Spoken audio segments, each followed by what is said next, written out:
Dear viewers, আমি doctor Shantanu বিশ্বাস কাজ করছি পিত্তথলি, লিভার, প্যানক্রিয়াসের পাথর, টিউমার, সেই সাথে পাকস্থলী, কোলন, মলদ্বারের টিউমারের সার্জিক্যাল চিকিৎসা নিয়ে। আমি এই বিষয়গুলোতে সার্জিক্যাল পরামর্শ দিয়ে থাকি এবং একই সাথে অপারেশনও করে থাকি। তো আজকে আমি আপনাদের সাথে কথা বলবো খুব কমন একটা টপিক নিয়ে। তার নাম হচ্ছে পিত্তথলির ল্যাপারোস্কোপিক চিকিৎসা। পিত্তথলি হচ্ছে আমাদের পেটের উপরের ডান দিকে একটা থলির মতো অংশ, যেটা লিভারের সাথে কানেক্টেড থাকে এবং আমাদের শরীরের পিত্তরস, যেটা আমাদের খাবারকে হজম করতে সাহায্য করে, সেই পিত্তরসটা এখানে জমিয়ে রাখে। আজকের আধুনিক যুগে পিত্তথলির অপারেশন আমরা পেট কেটে করি না। আজ থেকে 10 বছর আগেও আমরা পেট কেটে পিত্তথলির অপারেশন করতাম। এই জন্য আমাদের 2 ব্যাগ রক্ত লাগতো, রুগীকে 7 দিন ভর্তি থাকতে হতো হাসপাতালে এবং প্রচুর অর্থ খরচ হতো। অপারেশন পরবর্তী বিভিন্ন জটিলতা এবং মৃত্যু ঝুঁকিও কিছুটা ছিল। কিন্তু আজকের দিনে পিত্তথলির অপারেশনটা অনেক সহজ হয়ে গেছে ল্যাপারোস্কোপি চিকিৎসার কারণে। ল্যাপারোস্কোপিক সার্জারি মানে হচ্ছে পেটের মধ্যে আমরা ক্যামেরা ঢুকিয়ে টেলিস্কোপের মাধ্যমে দেখি পিত্তথলির অবস্থানটা, তারপরে দুটো ছোট ছোট স্টিক দিয়ে আমরা ওই পিত্তথলিটা কেটে বের করে নিয়ে আসি।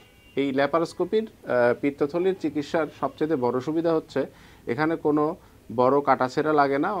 শুধু একটা ছিদ্র করে, 3-4টা ছিদ্র করে, ফুটা করে আমরা নিয়ে আসি, যে কারণে ব্যথা খুবই কম হয়। তারপরে হসপিটালে থাকতে হয় খুবই কম। সাধারণত 90% রোগী আমরা 24 ঘন্টা থেকে 48 ঘন্টার মধ্যে ছুটি দিয়ে দিতে পারি, বাড়ি পাঠিয়ে দিতে পারি।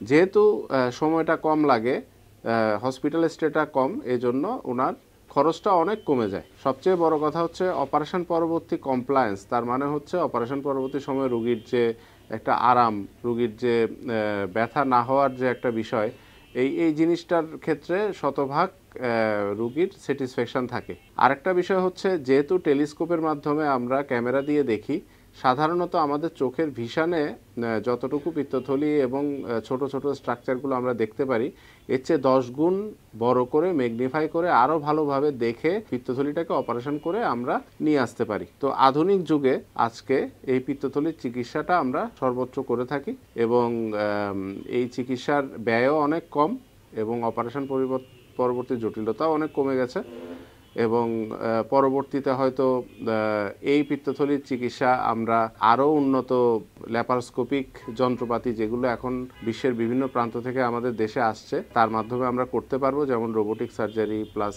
আদার্স যে 3D ল্যাপারোস্কোপি, এগুলোর মাধ্যমে আমরা করতে পারবো এবং এখন চলছেও সেটা। আর শেষ কথা হচ্ছে, বিশ্বের যে প্রান্তে আপনি পিত্তথলির অপারেশন করেন না কেন, একই রকম সার্ভিস, একই রকম চিকিৎসা ব্যবস্থা আপনি এই দেশে থেকেই পাচ্ছেন। এর চেয়ে বড় আশীর্বাদ আর কিছু হতে পারে না। তো আজ এই পর্যন্তই। পরবর্তীতে দেখা হবে অন্য কোনো টপিক নিয়ে। ধন্যবাদ।